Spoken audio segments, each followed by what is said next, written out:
هنعمل دلوقتي سندوتش توست حلو قوي، هيعجبكم ان شاء الله. اتمنى تتابعوا الفيديو لحد الاخر. بصوا، مكونات بسيطه خالص، يعني المكونات اللي قدامكم دي لعمل سندوتش واحد.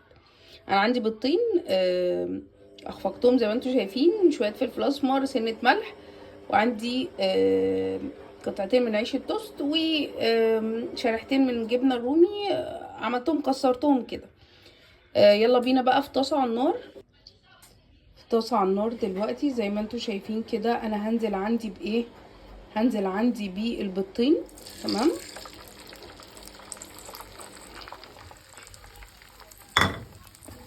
هوزعهم كده، افردهم في الطاسه شويه معايا. هقول ان انا ايه، افرد معايا. خلاص. هنزل دلوقتي عندي عيش التوست. بصوا، وهو لازم كده وهي لسه نيه. تمام. بعد كده هقلب كده، وقلبت التانية زي ما انتوا شايفين. هسيبه لحد ما البيض بتاعي يعني يمسك كويس من تحت ويستوي كويس زي ما انتوا شايفين كده. تمام. هعلي النار السنه.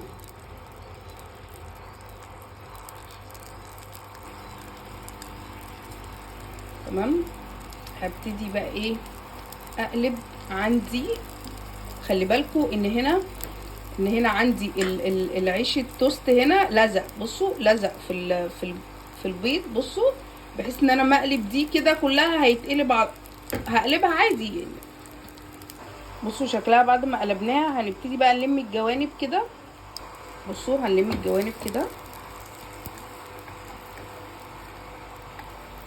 بحيث ان اللي يبقى ظاهر عندي عشان العيش، بصوا، يبقى ظاهر عندي كده. هاتني كده والجنب التاني برضو. بصوا تانيناه ازاي زي ما انتوا شايفين كده. خلاص. هبتدي بقى احط عندي الجبنه دلوقتي على ايه، على اي رغيف، سوري، اي قطعه من قطعه التوست. هبتدي احط الجبنه. تمام. وليكن هنا كده مثلا. ممكن تحطي جبنه موتزاريلا، تحطي لانشون، اللي يعجبك. خلاص. زي ما انتوا شايفين كده. احط الجبنه. خلاص.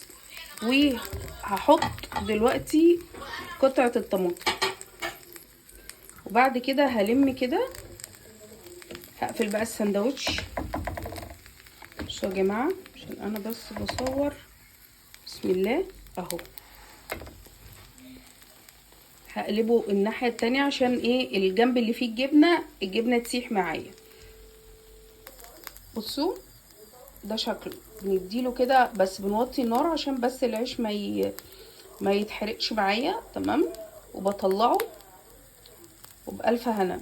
ممكن نقسمه، هوريكم دلوقتي بعد ما اقسمه نصين على شكل مثلث كده، بيبقى شكله لذيذ قوي.